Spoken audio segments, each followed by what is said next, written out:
모습으로 모두 자리에 앉아 함께 월보 홈페이지에 있는 예배로의 부름을 읽음으로 예배를 시작하겠습니다. 여호와께 그의 이름에 합당한 영광을 돌리며 거룩한 옷을 입고 여호와께 예배할지어다. 시편 29편 2절 말씀. 아멘. 기도하시겠습니다. 사랑의 주님, 오늘도 이렇게 주님의 자녀들이 이 자리에 모여 예배드릴 수 있는 은혜를 주시네 감사드립니다. 주님, 우리가 예배드리러 온 이 시간에 인간적인 모든 것들을 내려두고 우리의 시선이 사람들에게 맞춰지는 것이 아닌 주님만을 바라보는 시간이 되길 소망합니다. 한두 시간밖에 되지 않는 이 시간을 오로지 주님을 위해 사용합니다. 예배를 마치는 순간까지 우리의 고백이 흔들리지 않게 도와주세요. 감사드립니다. 예수님의 이름으로 기도드립니다. 아멘. 할렐루야. 오늘도 청년부 예배에 나오신 여러분들을 환영하고 축복합니다. 금방 지나갈 줄 알았던 코로나 바이러스가 길어질수록 우리의 신앙은 무기력함에게 위협을 받고 있습니다. 당연하게 생각했던 모든 것들이 당연하지 않고 평범하다고 생각했던 이전의 일상들은 현재 우리의 간절한 바램으로 다가오고 있습니다. 이유 없는 고난을 주지 않으시는 주님께서 왜 이 코로나라는 고난을 전 세계적으로 주셨을까? 라는 생각이 들 때 우리가 다시 한번 깨닫기 소망합니다. 주님은 우리가 감당하지 못할 고난은 주지 않으십니다. 고난을 받는 나의 입장에서는 이 고난이 엄청 크고 내가 못 감당할 것 같지만 우리는 그 고난 중에서 잘 이겨내며 현재를 이렇게 살아가고 있습니다. 우리의 주인 되신 주님을 더욱 알아갈수록 고난 속에서도 담대히 걸어갈 수 있음에 감사하며 이 시간 주를 더 알수록 함께 찬양 드리시겠습니다.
때에는 이렇게 교제해 볼까요? 다음 주에도 함께 웃으면서 예배드려요. 아멘. 나 혼자서는 하기 힘든 일을 사람들이 도와주면 힘이 나듯이 우리 예배드리러 나오는 시간들도 우리 믿음의 동역자들과 함께 손잡고 매주 예배드리면 서로에게 힘을 실어줄 수 있습니다. 많이 힘들고 지칠 수 있는 이 시간, 이 예배당이 찬양과 감사와 기도로 은혜가 넘쳐나길 소명합니다. 이 시간 모두 자리에서 일어나셔서 함께 찬양이 언제나 넘치나 박수 치시면서 찬양 드리시겠습니다.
사라질 것에 내 맘 두네. 헛되고 헛된 것들을 바라보며 그 하늘을 묻히며 살았네. 주어진 삶을 묵묵히 살아가며 날 붙드신 주의 수를 보내. 사망 가운데 놓여진 나의 삶을 날 건지신 그 이름 예수. 나의 한숨을 바꾸셨네. 주를 향한 노래로 소망의 노래로 나의 눈물을 거두신 주 예수 이름 안에 살게 하소서. 주어진 삶을 묵묵히 살아가며 날 붙드신 주 예수를 보내. 사망 가운데 놓여진 나의 삶을 날 건지신 그 이름 예수. 나의 한숨을 바꾸셨네. 나의 한숨을 바꾸셨네. 주를 향한 노래로 소망의 노래로 나의 눈물을 거두신 주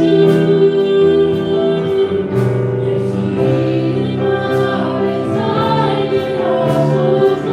나의 한숨을 바꾸셨네.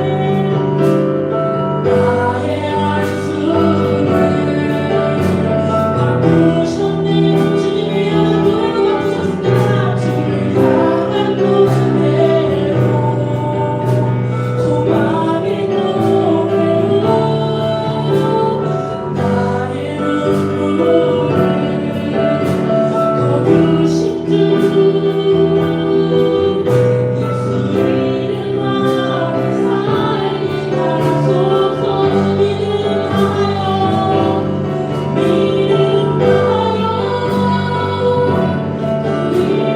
살리라. 하나님의 나라는 무너지지 않으니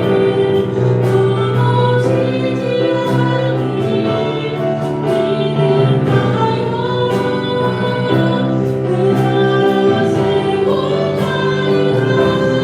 주님 고우신 때까지 믿음하여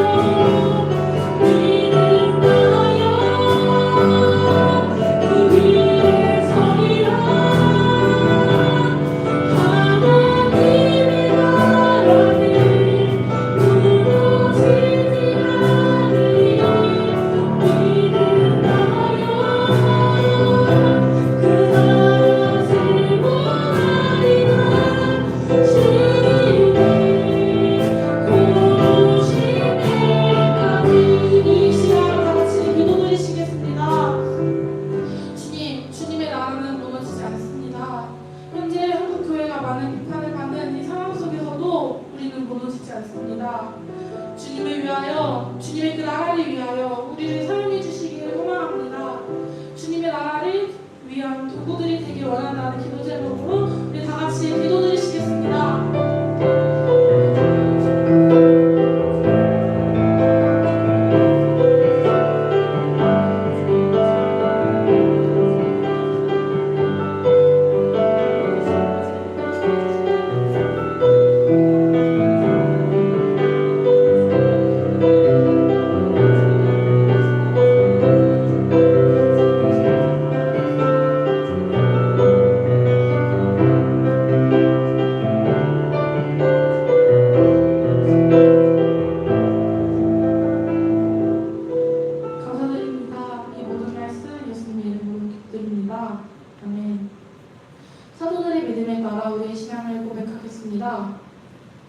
전능하신 아버지 하나님 천지의 창조주를 믿습니다. 나는 그의 유일하신 아들 우리 주 예수 그리스도를 믿습니다. 그는 성령으로 잉태되어 동정녀 마리아에게서 나시고 본디오 빌라도에게 고난을 받아 십자가에 못 박혀 죽으시고 장사된 지 사흘 만에 죽은 자 가운데서 다시 살아나셨으며 하늘에 오르시어 전능하신 아버지 하나님 우편에 앉아 계시다가 거기로부터 살아있는 자와 죽은 자를 심판하러 오십니다.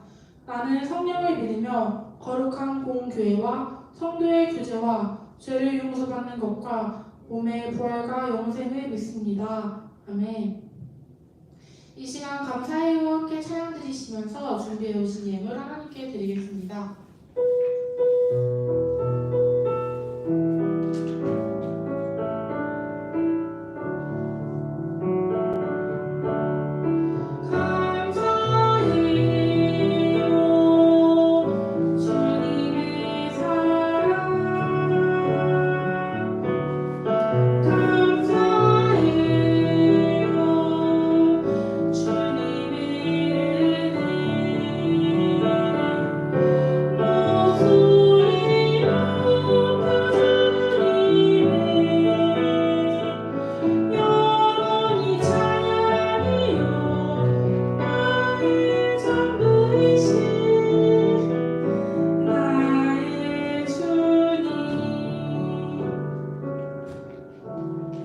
광나연 자매께서 봉헌된 예물을 위해 기도하겠습니다.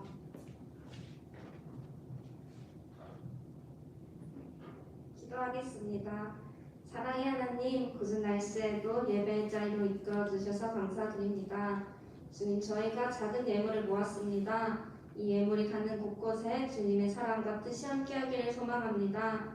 말씀 전해주시는 김요한 목사님과도 함께해 주세요. 오늘 예배를 통해 예수님의 삶을 함께 걸어가는 한 주를 살아가길 원합니다. 예수님의 이름으로 기도합니다.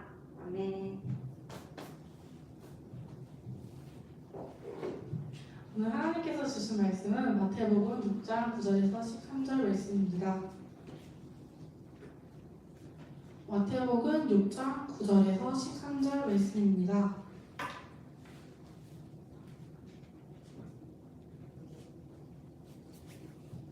다 찾으신 줄 알고 제가 한 절, 여러분이 한 절, 마지막 절을 함께 교독하겠습니다.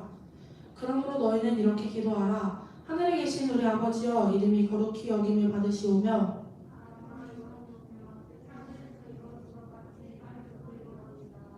오늘 우리에게 일용할 양식을 주시옵고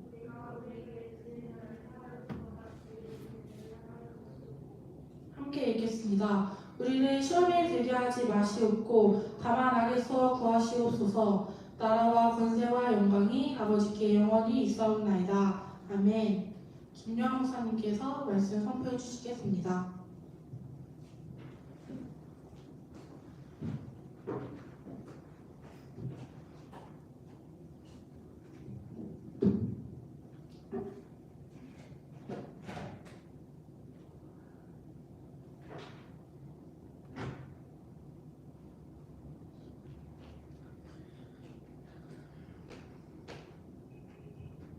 네, 코로나 기간인데 아직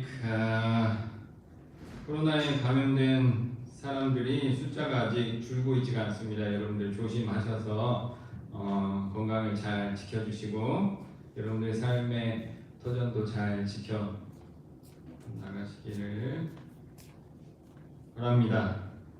저희들이 이제 작년에 요한복음 강의를 끝냈고요. 이제 공부하는 시간을 갖습니다.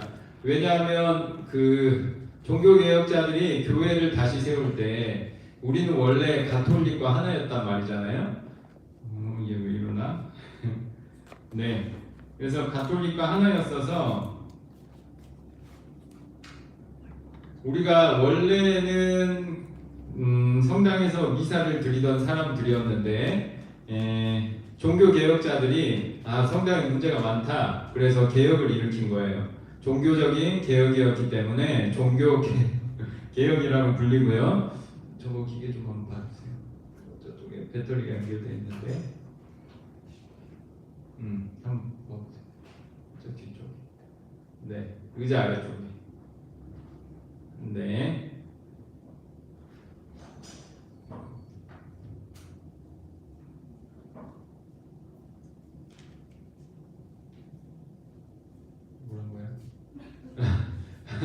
회장님 배터리 저기에 좀 연결해 줄래요? 오늘 보여주는 게 꼭 필요해가지고 이거 확인을 했는데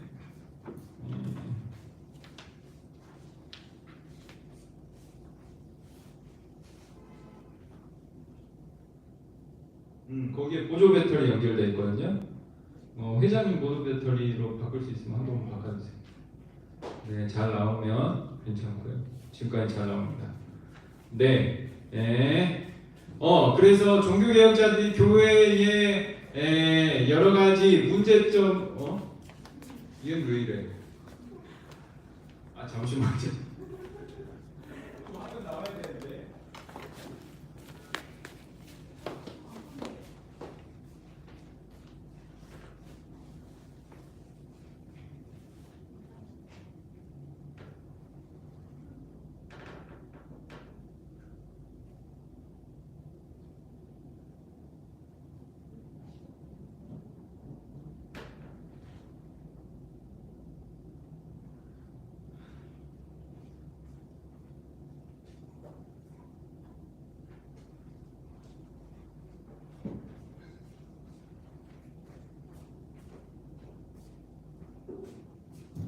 네, 이래도 안 나오면 이제 제가 부르고 여러분들이 쓰는 걸로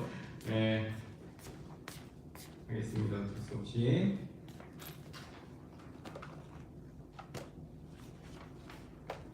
네, 죄송합니다. 제가 예배 전에 체크를 했는데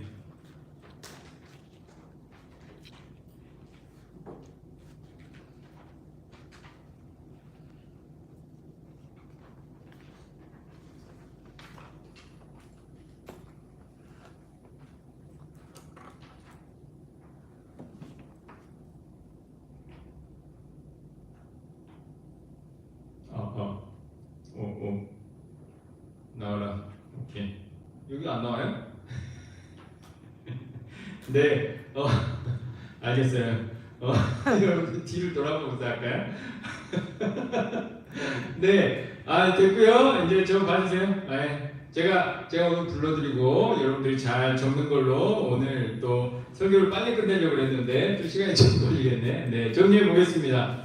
종교개혁자들이 교회를 다시 세워나가면서 중요하게 생각했던 게 성경을 다시 읽는 것, 그리고 성경을 읽는 내용의 의미를 바로 세우는 것, 그래서 거짓된 가르침이나 혼란스러운 가르침에서 벗어나는 것. 그렇기 때문에 모든 종교개혁자들은 교리를 다시 세우기를 원했고, 그래서 그때 16세기에 500~600년 전에도 그분들은 주일날 오전에 성경 강해로 예배를 드렸고, 주일 오후에는 교리 설교를 통해서 하나님의 말씀에 대해서 배웠다. 그렇기 때문에 우리가 다시 한번 우리 교회의 기반이 되는 교리에 대해서 다시 한번 배워봐야겠다. 그래서 이제 요한복음 강의를 끝내고 교리 교육에 합니다. 교리 교육서, 특별히 교리 문답서를 제가 6권을 한 번에 같이 공통적인 내용이 있기 때문에 같이 읽어보겠다 했습니다. 그 6권이지만 크게 4가지로 나눠 4페이지 남을 겁니다. 2페이지 남았을 때 이렇게 4등분을 해주세요. 4등분을 해서 첫 번째 칸에는 루터 써주시고요. 첫 번째 칸에는 루터를 써주시고, 네. 총 4칸 중에 한 칸 루터 써주시고요. 네, 마틴 루터, 네, 루터 써주시고, 루터 옆에 숫자 5를 써주시고, 네. 그 다음에 두 번째 칸, 그 아래 칸에는 깔뱅을 써주시고요. 네, 숫자 4를 써주시고요. 네, 외우기 쉽게 정돈을 해봤습니다. 그 세 번째 칸, 오른쪽 위에 칸은 하이델이라고 써주시고, 세 글자만 쓰겠습니다. 하이델베르크인데 하이델까지 쓰고요. 네, 숫자 3 써주시고요. 네 번째 칸에는 웨스트 민스터인데 웨스트 써주시고요. 도시 이름이죠. 웨스트 써주시고요. 숫자 2 써주시면 됩니다. 네, 그래서 그 교리문답의 전체 구조를 정돈했습니다. 루터는 5개로, 깔뱅은 4개로, 하이델베르크는 3개로, 웨스트민스터는 2개로 구분되어 있습니다. 이 숫자를 5432 이렇게 외우면 되고요. 역순으로 외우면 되고요. 루터의 5가지를 적어 보겠습니다. 루터의 5가지. 그림으로 준비를 열심히 준비했는데 날아갔어요. 10계명. 첫 번째 10계명. 뒤에 한번 화면 보시고 저걸 참고해서 쓰면 됩니다. 10계명, 사도신경, 주기도문, 세례, 성찬 하면 됩니다.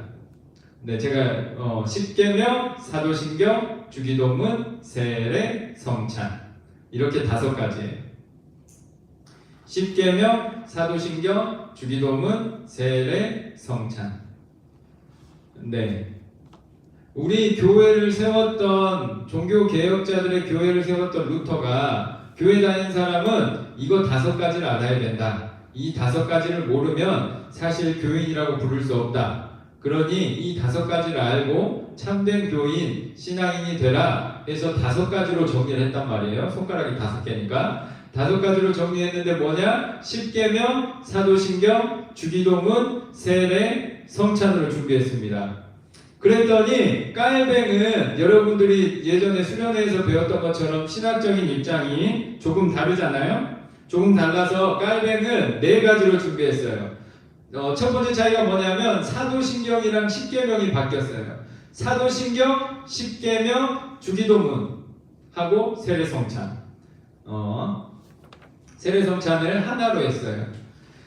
첫 번째가 사도신경, 두 번째가 10계명, 세 번째가 주기도문,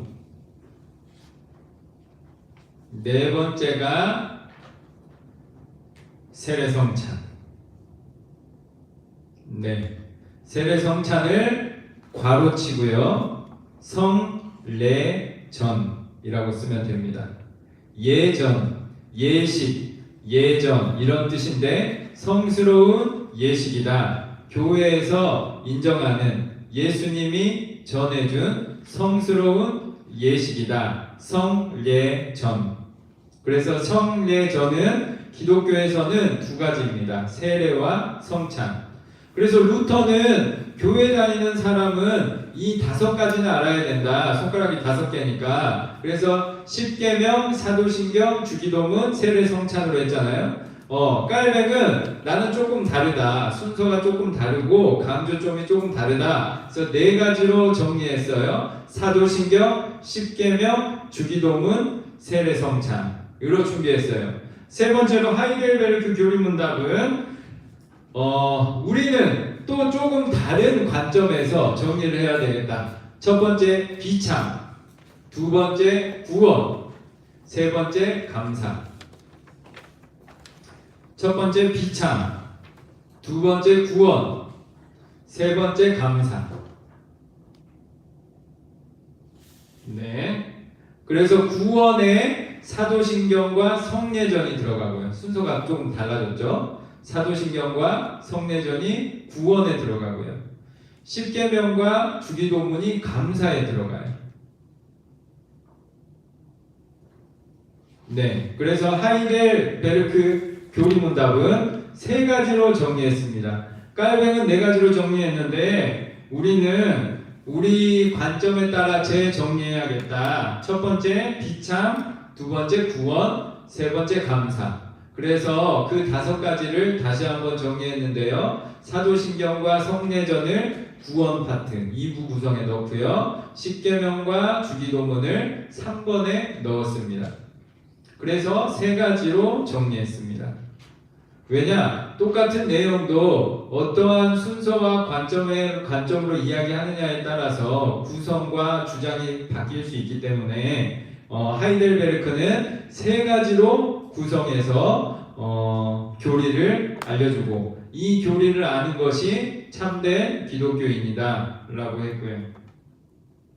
마지막 웨스트민스터 교리문답은 첫 번째, 네. 사람이 하나님에 대해 믿어야 할 바, 이렇게 쓰시면 됩니다. 네, 복잡하게 있는데요. 우선은 첫 번째, 사람이 하나님에 대해 믿어야 할 바. 네, 사람이, 죄송합니다. 제가 오늘 열심히 준비했는데 앞에 화면이 안 나가가지고, 사람이 하나님에 대해 믿어야 할 바. 두 번째도 써주시죠. 하나님이 사람에게 요구하시는 의무.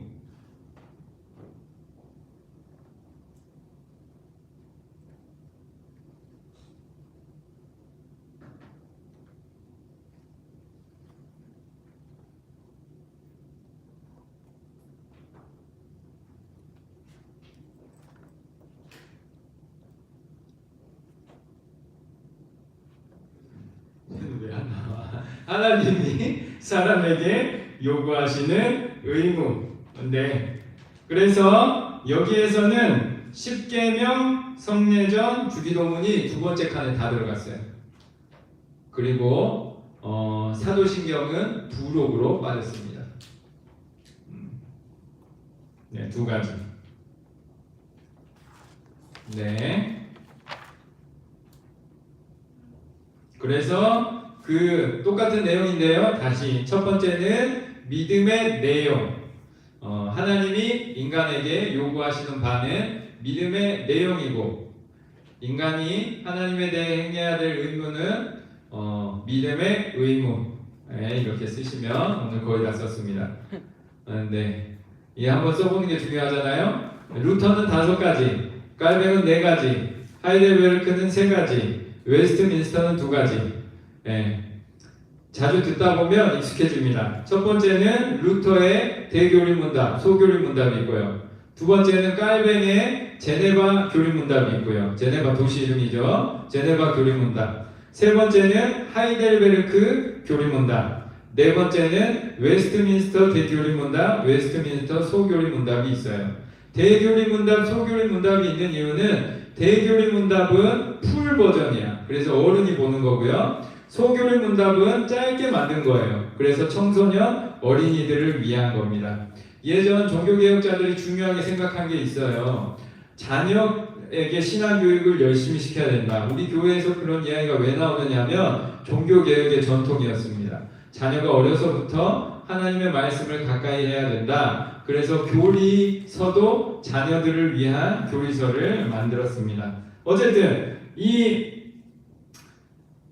크게 보면 6권, 나눌 수 있으면 4가지로 나눴던 우리 교리서들은 이렇게 구성되어 있습니다.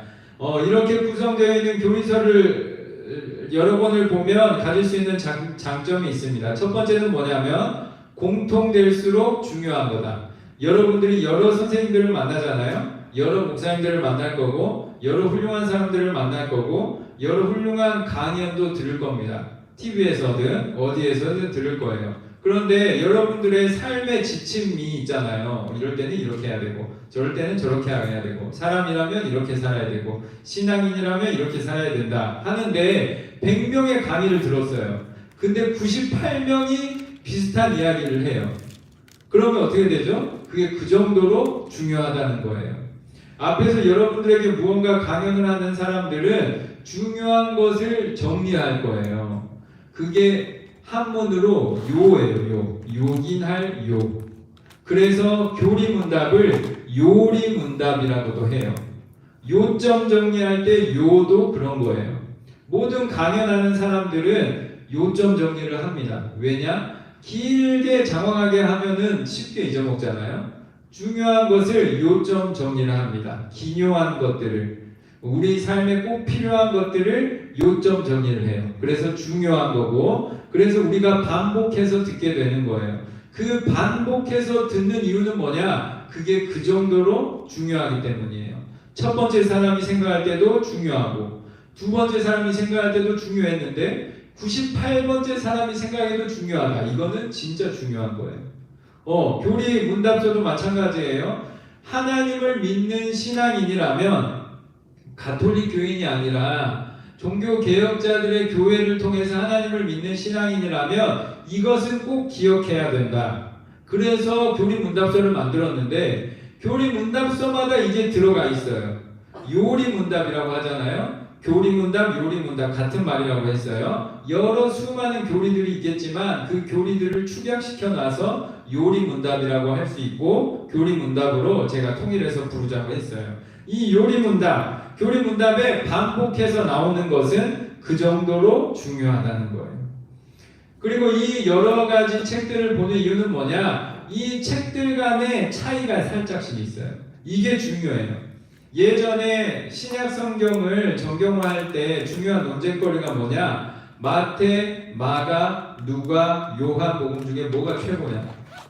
뭐가 진짜냐? 여러분들 성경책을 자세히 보면 마태, 마가, 누가, 요한 복음이 조금씩 달라요. 여러분들이 실제로 저 김요한을 은성제일교회에서 봤잖아요. 만약에 저랑 헤어지고 여러분들이 저에 대해서 기억할 때 다 똑같을까요? 다를까요? 어떤 사람은 그런 놈 없다 그러고 어떤 사람은 그런 사람 없다 그러고 어떤 사람은 이 사람이 A를 말하고 B를 말했다 그러고 어떤 사람은 김요한이 B를 말하고 A를 말했다 그럴 거예요.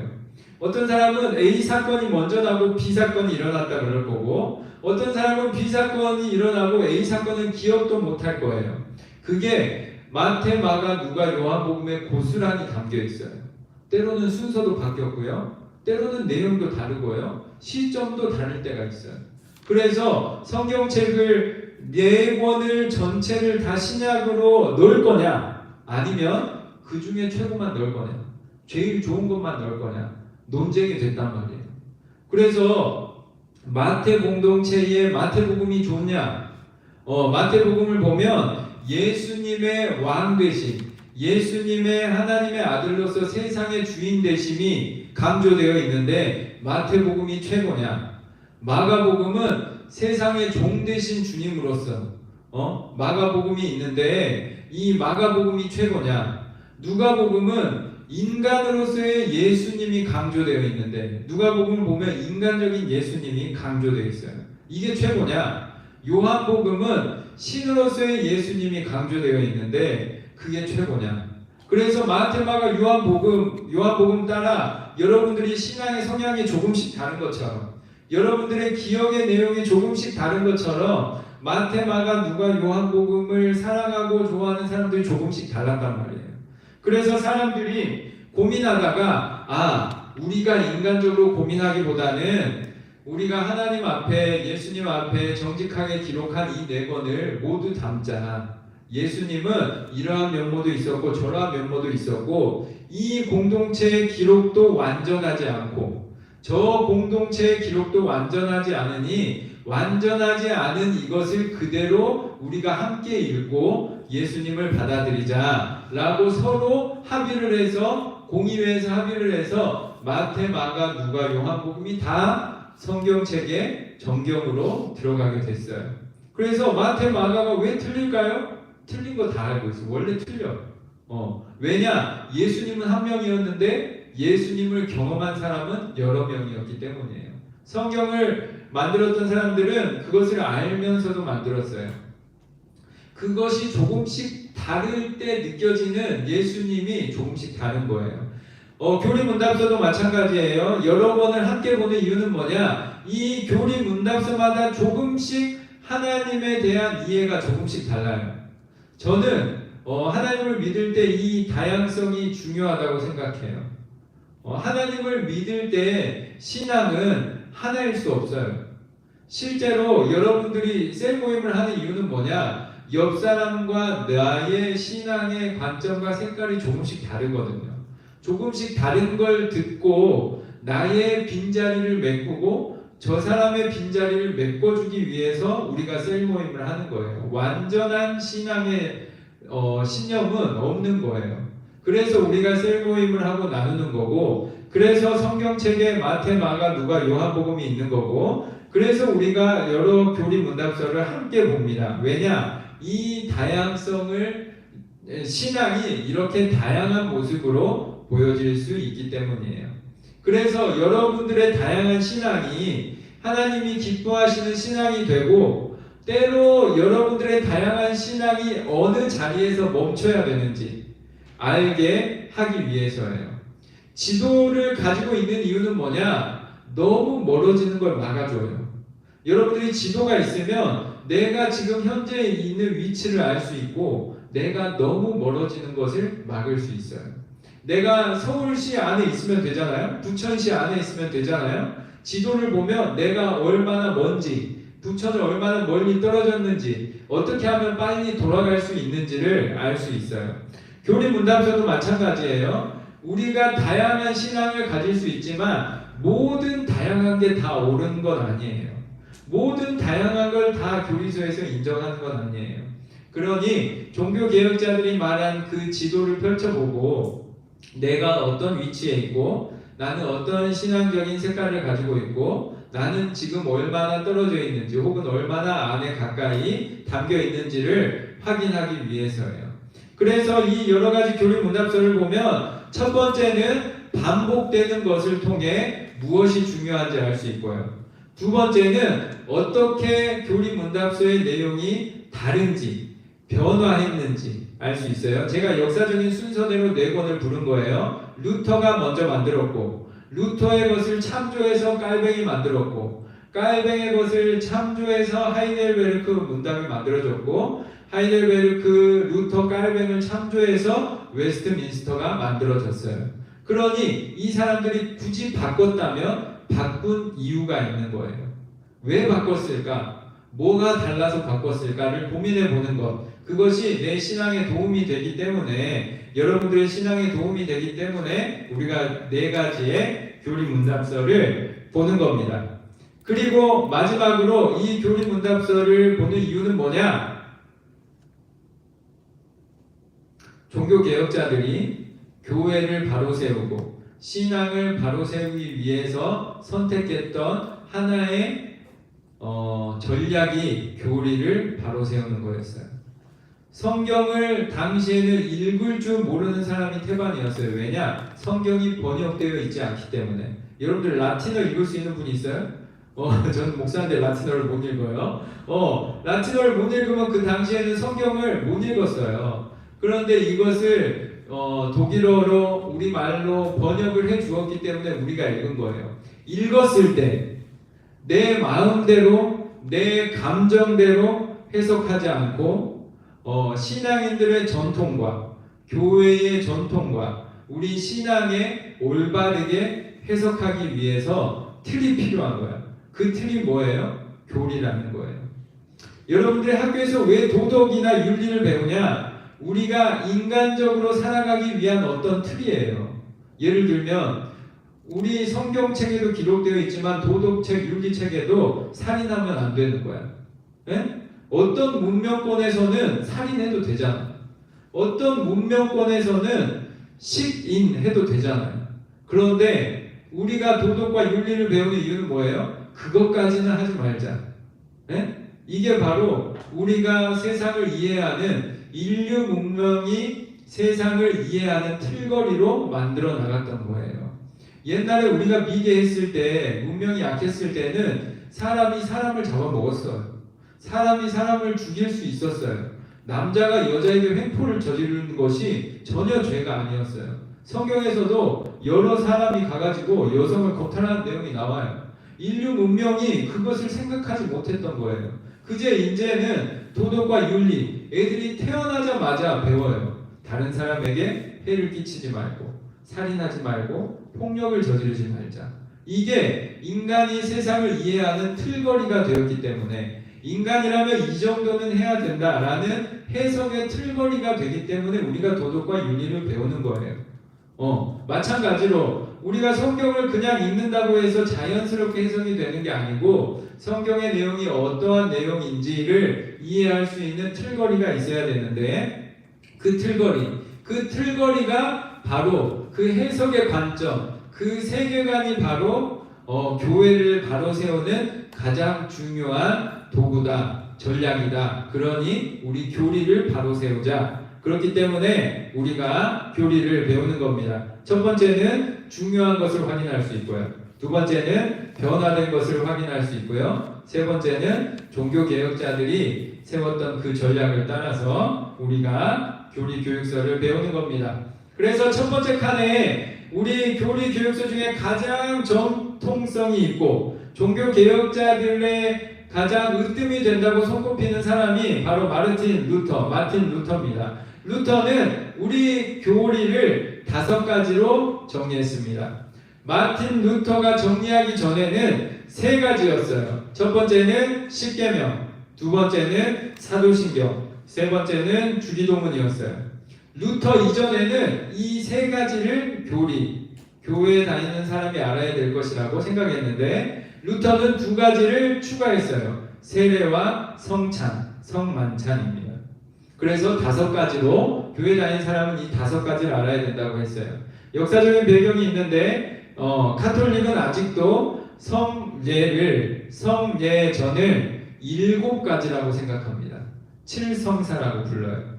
그래서 결혼도 성례고, 장례도 성례고, 태어남도 설례고, 성례고, 죽음도 성례고, 세례도 성찬도 성례다 해서 총 7가지의 성례가 있다고 했는데 아니다. 마틴 루터가 종교개혁을 하면서 성경에서 예수님이 만들어준 성례는 2가지밖에 없다. 뭐냐? 세례와 성찬이다. 기독교인이라면 이것은 알아야 된다. 그래서 2가지가 추가된 거예요. 세례와 성찬. 그래서 루터는 십계명을 통해서 하나님의 율법을 안 사람은 그 율법 앞에서 본인이 얼마나 하나님 앞에 부족한 죄인인지를 깨닫게 돼요. 그러면 사도신경으로 하나님의 믿음을 고백해요. 믿음을 고백한 사람이 믿음을 고백했다고 해서 온전한 인간이 되느냐? 그렇지 못해요. 그래서 기도하는 마음으로 하나님께 구원을 구합니다. 그래서 주님의 기도, 주기도문을 외우며 신앙인으로 살아가게 되고요. 이 신앙인은 교회 공동체에 들어가게 됩니다. 교회 공동체에 들어가는 첫 번째가 탄생이 언제냐? 세례예요. 여러분들 세례 날짜 기억해요? 세례 날짜. 2001년 3월 11일 제가 세례 받은 날짜입니다. 예전에 제가 교회 다닐 때 청년부 목사님이 이야기했어요. 너 세례 날짜 아느냐? 모릅니다. 어떻게 그걸 모를 수가 있냐? 그거는 신앙적으로 너가 태어난 날이다. 그러니 잘 찾아보고 기억해야 된다. 그래서 그때부터 기억하게 된 거예요. 목회자들이 교회에 자기의 신앙 고백을 할 때 쓰는 칸이 있어요. 세례받은 날짜를 꼭 써요. 왜냐? 이 사람이 신앙인으로 교회의 인증을 받은 날이에요. 옛날에는 세례 안 받은 사람은 믿음이 있어도 구원 못 받는다 했어요. 왜냐하면 세례라는 것이 신앙인으로 태어나는 날이기 때문이에요. 교회의 공인, 하나님이 사랑하시는 교회의 공인을 받은 날이 세례 날이기 때문에 이 세례 날을 새로 태어난 날, 탄생한 날로 생각해서 그 날짜를 그 세례 날을 하나님의 은혜로운 날로 기억합니다. 그래서 주기도문으로 기도하며 살아가는 사람은 세례를 통해서 교회 공동체 안에 들어가게 됩니다. 그리고 교회 공동체 안에 들어간 사람은 성만찬을 통해서 예수님의 살과 피를 먹게 됩니다. 예수님의 살과 피를 먹은 자로 구원에 이르게 된다. 라는 것이 기독교 교리의 핵심입니다. 그래서 이 5가지가 순서대로 있는 거예요. 루터의 기록 한번 5가지 한번 보세요. 제가 순서대로 설명해 볼게요. 신앙인들이 십계명을 봅니다. 신앙인이 되기 전에 십계명을 듣거나 보거나 어떤 자리에 가게 됩니다. 십계명을 보면 우리가 죄인인 줄 깨닫게 됩니다. 죄인인 우리는 하나님 앞에 신앙 고백을 하게 됩니다. 가장 모범이 되는 신앙 고백이 뭐냐? 사도신경입니다. 우리 전통적인 사도들이 만들어준 신앙 고백. 사도들의 신앙 고백을 따라 신앙 고백을 하게 됩니다. 이 신앙 고백을 한 사람들이 온전한 의인으로서 살아갈 수 있냐? 인간이라면 그럴 수 없어요. 그래서 언제나 주님 앞에 기도하는 삶을 살게 돼요. 이 기도 중에 으뜸이 되는 기도가 뭐냐? 주기도문이다. 그래서 내가 기도가 막힐 때, 내가 기도해야 될 때, 오늘 성경 본문 말씀 읽었죠? 가장 의뜸이 되는, 모범이 되는 기도가 뭐냐? 주기도문이다. 예수께서 이렇게 기도하라고 했다. 주기도문을 따라 기도하는 마음으로 살아갑니다.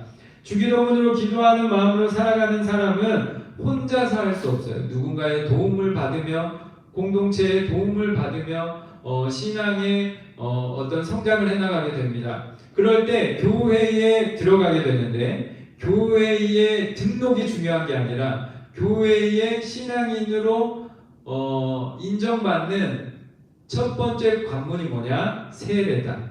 하나님의 인정, 예수님의 인정, 성령님의 인정, 교회의 인정을 받는 성례전이 뭐냐? 세례다. 그래서 그 사람은 세례를 통해서 하나님의 신앙인이자 교회의 신앙인이 되고, 이렇게 신앙인으로 인정받은 사람은 성찬에, 성만찬에 참여해서 예수님의 살과 피를 먹고 구원에 이르게 된다라는 것이 루터의 교리의 뼈대입니다.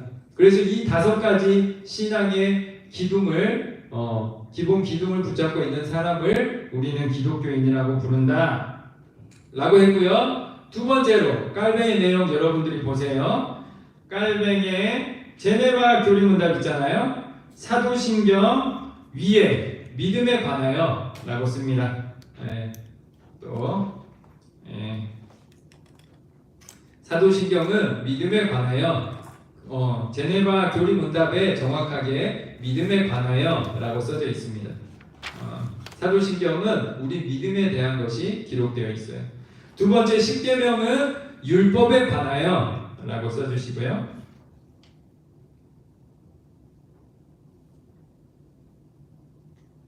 세 번째 주기도문은 기도에 관하여 라고 써주시고요.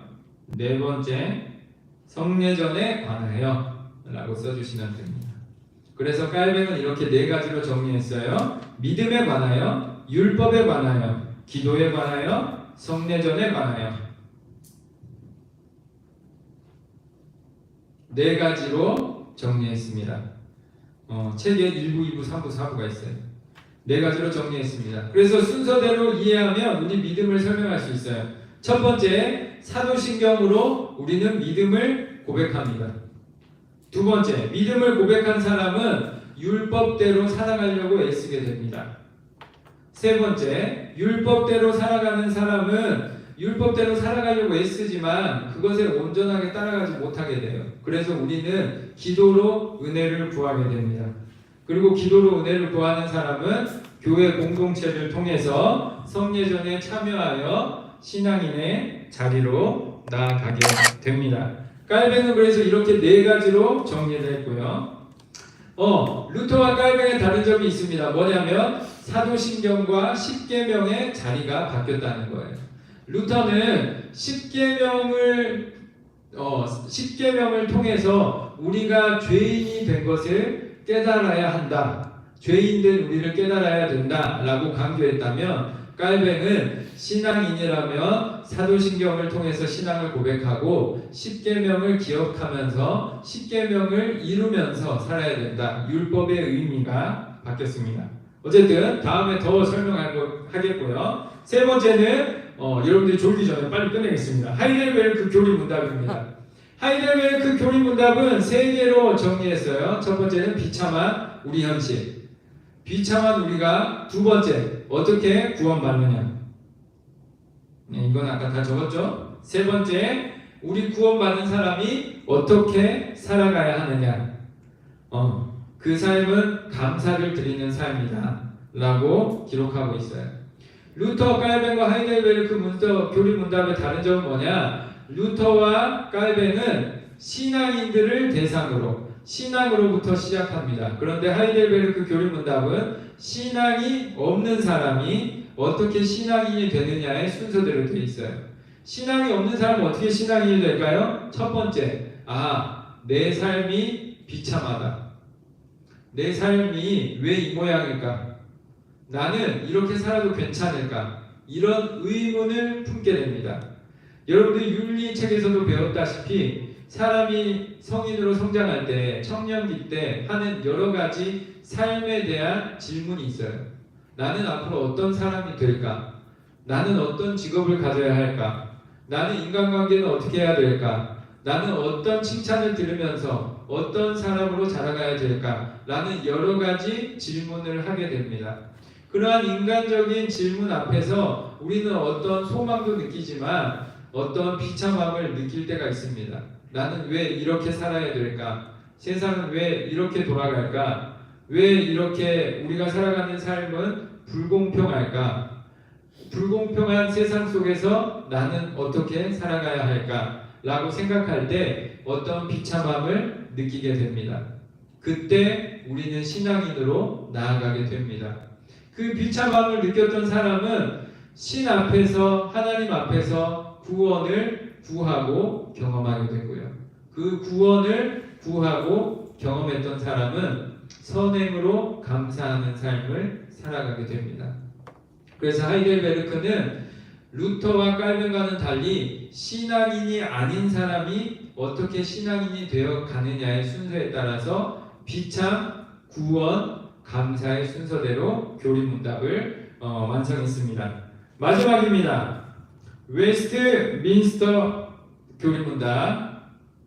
네, 아까 이거 안 썼을 거예요. 이거 하나만 오늘 쓰고 마무리하겠습니다. 사람이 하나님에 대해서 믿어야 할 바. 그래서 첫 번째, 하나님, 인간, 예수, 구원, 교회, 종말. 하나님, 인간, 예수, 구원, 교회, 종말. 네, 이거 써보는 게 중요합니다. 하나님, 인간, 예수, 구원, 교회, 종말. 하나님, 인간, 예수, 구원, 교회, 종말. 네, 하나님, 인간, 예수, 구원, 교회, 종말. 네, 하나님, 인간, 예수, 구원, 교회, 종말. 귀에 피나도록. 네, 조직신학이라는 게 있어요. 제가 석사 과정 중에 있고 이제 논문을 쓰면 되는데, 조직신학 이름이 괴상하잖아요. 시스테마틱 티올로지 해가지고 시스템적으로 티올로지를 한다, 시스템적으로 신학을 한다 라는 뜻이에요. 이렇게 구조적으로 신학을 한다는 거예요. 여기서 중요한 게 뭐냐, 하나님에 대해서 말할 때 인간에 대해서 말하는 거하고 일관돼야 돼요.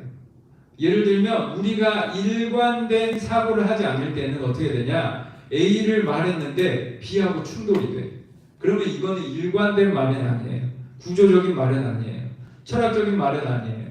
우리 인문학자들이 노력하는 건 뭐냐, A를 말했던 말을 B에 가져갔어도 일치할 때 이것이 일관된 말이라고 그래요. 그러면 A에 가져가도 B에 가져가도 C에 가져가도 D에 가져가도 일관된 말을, 무너지지 않는 말을 훌륭한 말이라고 해요. 이것을 A, B, C, D에 대입해 보는 것을 시스템적이라고 하는 거예요. 여러분들이 시스템을 구성할 때 A를 만들었는데 이게 B에서 충돌하면 문제를 다시 만들어야 하는 것처럼, 하나님에 대해서 생각할 때 이것이 하나님에 대해서 이야기할 때에도, 인간에 대해서 이야기할 때에도, 구원에 대해서 이야기할 때에도, 종말에 대해서 구원을 이야기할 때에도 이게 일관적일 때 훌륭한 신학자라고 하는 거예요. 설교를 할 때도 마찬가지예요. 설교를 할 때에도 하나님에 대해서는 이렇게 이야기를 했다가 예수님에 대해서는 이렇게 이야기 안 하고 저렇게 이야기를 해버리면 이랬다 저랬다 하는 이야기가 돼버리는 거예요. 훌륭한 설교는 뭐냐, 하나님에 대해서도 인간에 대해서도 하나님의 나라에 대해서도 일관적인 어떤 맥락을 가지고 있을 때 그것이 조직신학적으로, 시스테마틱 티올로지적으로 훌륭한 설교고 신앙이다 라는 거예요. 그 조직신학의 중요한 7가지의 관점이 있어요. 그게 이 교리서에 담겨 있어요. 첫 번째가 뭐냐, 하나님 앞에 계시를 넣으면은 7가지. 오늘 여러분들이 썼던 건 6가지. 그래서 나중에 계시가 추가돼서 7가지가 되는 거예요. 그래서 하나님에 대해서 배우는 게 신학의 첫 번째겠죠. 하나님은 어떤 분이다. 하나님은 어떤 분이다 라고 생각할 때 하나님과 달리 인간인 나는 어떤 존재인가. 그래서 두 번째 주제가 인간이 됩니다. 하나님에 대한 연구와 하나님에 대한 신앙은 인간에 대한 생각과 인간에 대한 철학과 관점으로 나아가게 돼요. 그래서 여러분들이 하나님을 어떻게 생각할 때 하나님은 인간을 어떻게 생각할까? 그 인간은 하나님 앞에서 죄인일 수밖에 없어요. 부족할 수밖에 없어. 죄라는 것은 그냥 막 나쁜 짓을 했다는 것이 아니라 하나님의 수준에 미달했다. 이렇게 이해하는 게 좋아요. 하나님의 수준은 엄청 높잖아. 여러분들이 나쁜 짓을 안 하더라도 수준 미달이라고 죄인이라고 하잖아요. 죄인은 막 거짓말하고 나쁘고 폭력을 행해서가 죄인이 아니라 하나님은 엄청 높은 수준을 원하는데 그 수준에 미달하는 것, 그것을 죄라고 하는 거예요. 그래서 모든 인간은 하나님 수준에 미달이 돼요. 그런 이 수준 미달이 된 인간을 구원하기 위해서 누가 오셨어요? 예수님이 오셨어요. 그래서 하나님을 생각하면 인간을 생각하게 되고 인간을 생각하면 예수님을 생각하게 돼요. 그러면 이 예수님이 왜 오셨냐? 구원하기 위해 왔다. 그래서 하나님, 인간, 예수 구원으로 가게 돼요. 그러면 그 구원을 받는 사람은 어떻게 구원을 받냐? 교회 공동체를 통해서 함께 도와주면서 신앙을 지켜나가면서 구원을 받게 돼요. 그래서 하나님, 인간, 예수, 구원, 교회로 가게 돼요. 그래서 그 교회를 통해서 하나님의 종말을 맞이하며 하나님의 마지막 날을 경험하며 우리는 신앙을 완성하게 됩니다. 어쨌든 이러한 내용을 반복해서 여러분들 보게 될 거예요. 첫날은 너무 여러 가지 사항이 있지만 하나님, 인간, 예수, 구원, 교회, 종말을 통해서 우리가 신앙하는 내용을 정리해 볼 수 있다. 웨스트민스터는 이거에 대해서 이야기를 했고요. 그 다음에 하나님이 사람에게 요구하시는 것이 무엇인지에 대해서 이야기를 해봤어요. 네, 오늘 그래서 정리를 합니다. 네.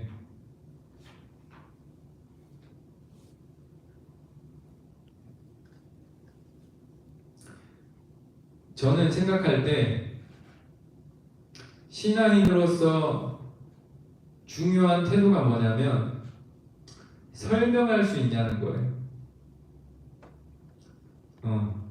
신천지가 왜 그렇게 융성하는지를 알아야 해요. 이단이 왜 융성하는지를 알아야 돼요. 왜냐? 우리가 약해졌기 때문이에요. 우리가 뭐가 약해졌을까요? 설명할 수 있는 능력이 없어졌어요. 신천지에서 가장 중요하게 생각하는 건 뭐냐면 그 사람들이 성경 공부할 때 2박 3일 밤새도록 공부하는 프로그램이 있거든요. 그 프로그램에 들어가지 않으면 그 신천지에 가입이 안 돼요. 신천지에 참된 신앙인이 아니래요. 그 사람들은 밤새도록 외워요. 옆 사람한테 설명해요. 설명하는 모든 순서까지 외워요. 그래서 어떻게 보면 신천지에 들어갔다 나온 사람이 목사님 저보다 성경 설교를 더 잘해요. 막 갑자기 막 여기 폈다가 저기 폈다가 막 난리를 치는 거예요. 그거를 달달달달 외우는 거죠. 그런데 듣는 사람들은 그 설명력에 감복하게 돼요. 아, 저 사람들은 저렇게 믿고 저렇게 외워서 우리한테 저렇게 열심히 설명하는구나. 그러니 전통적인 신앙에 대해서 잘 모르고 마음이 약해진 영혼들이 어떻게 돼요? 신천지로 빨려 들어가게 되는 거예요. 교회 다니는 사람은 어때요? 이런저런 설교들을 열심히 듣지만 정리가 안 돼요. 제가 오늘 하는 것도 뭐예요? 정리하는 거예요. 5가지로, 4가지로, 3가지로, 2가지로, 여러 가지로 종교 개혁자들이 했던 건 뭐예요? 정리하는 거예요. 왜 정리할까요? 설명하기 위해서요. 설명하면 어떻게 돼요? 내가 내 자신을 설득할 수 있게 돼요. 내가 내 자신을 설득하려면 내가 내 스스로에게 설명할 수 있어야 돼요. 설명할 수 없으면 나도 포기하게 돼요. 두 번째로 뭐냐? 내가 설명할 수 있어야 남에게 말할 수 있어요. 남에게 말할 수 없으면 남을 설득할 수 없고, 남을 설득할 수 없는 사람은 나도 설득할 수 없고, 나도 설득할 수 없는 사람은 신앙을 지켜낼 수 없어요. 그래서 종교 개혁자들이 이야기한 거예요. 우리가 필요한 건 뭐냐? 신앙의 뜨거움, 눈물 흘리고 막 감복하고 반원하고 치유받고 이런 게 중요한 게 아니다. 내가 내 스스로를 설득할 수 있느냐? 내가 내 옆 사람을 설득할 수 있느냐? 우리가 그것이 바로 설 때 우리 교회는 바로 설 수 있고 우리 신앙인도 바로 설 수 있다는 거예요. 그래서 끊임없이 주일 오후마다 교리 교육을 했어요. 여러분들 그냥 세례와 성만찬 받았다고 해서 여러분들 구원받는 게 아니에요. 여러분들 스스로를 설득할 수 있고 여러분들이 남에게 말할 수 있어야 돼요. 그게 아니면 누가 거짓말할 때 사기꾼이 이단을 만들 때 금방 넘어가고 교인이면서도 교인이 아닌 삶을 살게 돼요. 그러니 공부해서 정리해서 설명할 수 있는 사람이 되세요 라는 것이 종교개혁자들의 이야기였어요. 저는 여러분들에게 전도하라고 한 번도 이야기해 본 적이 없습니다. 특이하죠? 교회에서 반복해야 되는 설교가 뭐냐면 헌금이란 것을 중요하게 생각해야 된다. 왜냐? 돈이란 것이 우리 삶에 그렇게 중요해서 돈이 담길 때 우리 마음도 담기거든요. 여러분들 상담할 때 무료 상담은 무조건 이단이에요. 왜냐? 무료로 상담이 되지 않는다고 상담학에서 말해줘요. 네? 상담학의 기본이 뭐냐면 사람이 정말 마음의 문을 열고 시작하지 않으면 상담이라는 것 자체가 안 된대요. 근데 사람의 마음의 문이 언제 열리냐? 자기의 소중한 것을 나눴을 때 열린대요. 그래서 상담할 때는 무조건 돈을 내요. 이단들은 상담을 자기 포교의 수단으로 써요. 그래서 무료로 하는 거야. 상담의 기본은 무료는 없어요. 마찬가지예요. 교회도 무료는 없어요. 하나님 믿는 것도 무료는 없어. 왜냐? 무료를 진심이라고 하면 안 돼. 제가 말했잖아요. 우리에게 중요한 건 시간과 돈인데 그게 생명이니까. 여러분들 직장에 가서 시간과 돈으로 내 생명으로 시간과 돈을 바꿔내잖아요. 우리에게 그 정도로 중요한 거예요. 여러분들 사랑하는 사람에게 선물 주잖아요. 그 정도로 중요한 거예요. 내 시간과 돈이 그 정도로 중요한데 그것을 안 주고 무료로 사랑한다. 무료 사랑은 없어요. 인간에게 그런 건 일어나지 않아요. 그래서 교회에서는 헌금 설교를 해야 돼요. 저는 헌금 설교 안 하잖아요. 왜냐? 보통 때 다 들어있어요. 전도 설교를 제가 하지 않아요. 전도 설교를 굳이 할 필요가 없다고 생각해요. 왜냐? 내가 나를 설득할 수 있으면 남에게 자연히 말이 나가요. 전도하라고 해서 하나? 내가 할 준비가 돼 있으면 당연히 하게 되죠. 내가 어떤 좋은 일을 했어요. 내가 너무 좋아. 저는 결혼을 했어요. 결혼하라는 말을 여러분들한테 자주 했어요. 제가 결혼을 했어요. 결혼해서 좋아. 여러분들 결혼하라고요. 결혼 안 해도 좋을 수 있어. 근데 저는 결혼해서 좋다고요. 그래 여러분들도 하면 좋겠어. 안 해도 괜찮지만 여튼 좋았던 걸 경험한 사람은 좋았던 걸 설명할 수 있는 사람은 자연히 하게 돼요. 초등학생들도 아이돌 가수를 옆에 전도합니다. 왜냐? 내가 너무 좋아하니까. 내가 좋아하는 거는 자연히 말하게 되어 있어요. 뭐 가수들이 전도해달라고 하나? 그런 말 안 해도 자연히 하게 돼요. 내가 나를 설득할 수 있는 사람은 당연히 남을 설득할 수 있게 돼요. 그래서 헌금 설교보다 전도 설교보다 중요한 것은 헌금의 교리가 뭐고 우리 신앙의 교리가 뭔지 그것을 내가 스스로 확립해 나가는 것이 훨씬 중요하다. 그래서 우리가 교리 교육을 하는 거예요. 앞으로 헌금을 왜 해야 되는지, 예배에 왜 참석해야 되는지, 예배와 기도회가 뭐가 다른지, 전도가 어떤 의미인지를 배워나갈 텐데 그것들을 배워나갈 때 그냥 이 이야기 저 이야기 듣는 게 아니라 제가 조직신학이라고 이야기했잖아요. 이 전체를 체계적으로 구조적으로 교리문답적으로 잘 배워서 우리가 스스로에게도 설득하고 남도 설득할 수 있는 설득력 있는 설명할 수 있는 신앙인으로 여러분들이 당당히 서 나가기를 바랍니다. 그러한 의미에서 우리들이 교리 교육을 해나가고 있고요. 다음 월보를 지금 코피나면서 하고 있는데 열심히 잘 정리해서 이거 오늘 마지막 주잖아요. 그래서 원래는 제가 오늘 보여주는 이미지가 들어갔어야 됐는데 이게 너무 힘들어가지고 오늘 이렇게 돼서 화면으로 게다가 화면도 안 나오는데 이렇게 돼서 죄송하고요. 다음 주 월보를 더 잘 준비해가지고 여러분들하고 교리를 잘 배워나가서 은혜로운 시간들, 든든하게 배워나가는 시간들을 만들어 나갔으면 좋겠습니다. 기도하겠습니다. 하나님 아버지 감사를 드립니다. 2주 동안 교리 교육을 하는 이유에 대해서 나눴고, 오늘은 교리 문답서의 전체적인 맥락에 대해서, 구조에 대해서, 우리 신앙의 맥락과 구조에 대해서 배워보았습니다.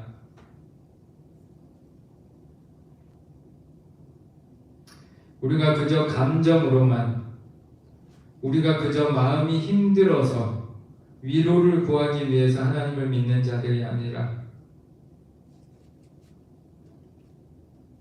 우리가 참된 인간으로 인간다운 삶을 일궈나가기 위해서, 또 더 인간적인 행복을 누리기 위해서, 기쁨을 누리기 위해서, 희망과 소망을 갖기 위해서 하나님을 믿고 따르오니, 하나님 저희들을 가르쳐 주시고 하나님 저희들을 바로 세워 주셔서 바라옵기는 스스로를 설득할 수 있고 이웃을 설득할 수 있는 자들로, 설명할 수 있는 자들로, 할 말이 있는 자들로, 신앙관이 있는 자들로, 말씀으로 든든히 선 자로 살아갈 수 있게 하여 주시옵소서. 그리하여 종교개혁자들이 무너져 가던 신앙의 교회를 바로 세웠던 것처럼 저희들 또한 이런 어려운 삶 속에서도 교회를 바로 세우고 저희들 개인의 신앙을 바로 세우게 하여 주시고, 바로 하나님 기뻐하시는 하나님 나라를 만들어 나가는, 완성해 나가는 저희들 되게 하여 주시옵소서. 그러한 은혜를 구하는 청년들을 위해서 축복의 기도를 나눕니다. 지금은 우리 주 예수 그리스도의 은혜와 아버지 하나님의 극진하신 사랑과 성령의 교통하심이 인간의 부족함을 깨닫고 하나님의 구원을 구하며 그리하여 감사하는 삶을 살아가기를 다짐하는 우리 청년들의 삶 가운데에 이제로부터 영원토록 함께 계시기를 간절히 축원하옵나이다. 아멘.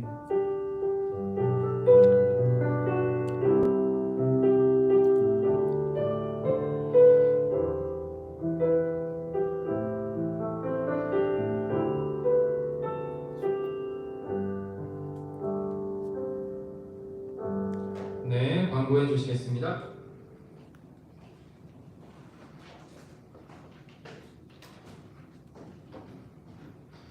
네, 광고하겠습니다. 오늘도 이 자리에서와 각자의 자리에서 영상을 함께 예배드리는 여러분을 축복합니다. 네, 광고는 월부 6페이지를 참고하여 주세요. 2월 17일부터 사순절 기간이 시작되었고 이제 한 주 정도 남았는데 사순절하를 계속 진행한다고 말씀드렸습니다. 하루에 한 10분 정도 투자해 주시면 충분히 함께 하실 수 있으니 남은 한 주 사순절하 꼭 함께 해요. 그리고 나머지 광고는 이렇게 보면 하실 수 있고요. 오늘 원래 회의가 있습니다. 바로 가지 말아주시고 함께 원래 회의 해주세요. 네, 그리고 셀브이면 5인 이상 금지 풀리면 할 수 있고요. 월보 오늘 3월 월보 이제 마무리되었으니까 월보 오늘부터 다음 주까지 제출해 주시면 14일에 14일 맞나요? 다음 2주차 때 월보 시간 있겠습니다. 오늘 목사님께서 이렇게 적으라고 하셨으니까 다들 많이 적으셨을 텐데 조금만 적어서 내주셔도 막 저 같은 많이 낸 사람들 이제 제외시킬 테니까 걱정하지 마시고 월보 시상을 위해 꼭 함께 제출해 주세요. 그러면 광고 여기까지 하겠습니다. 원래 시작할까요?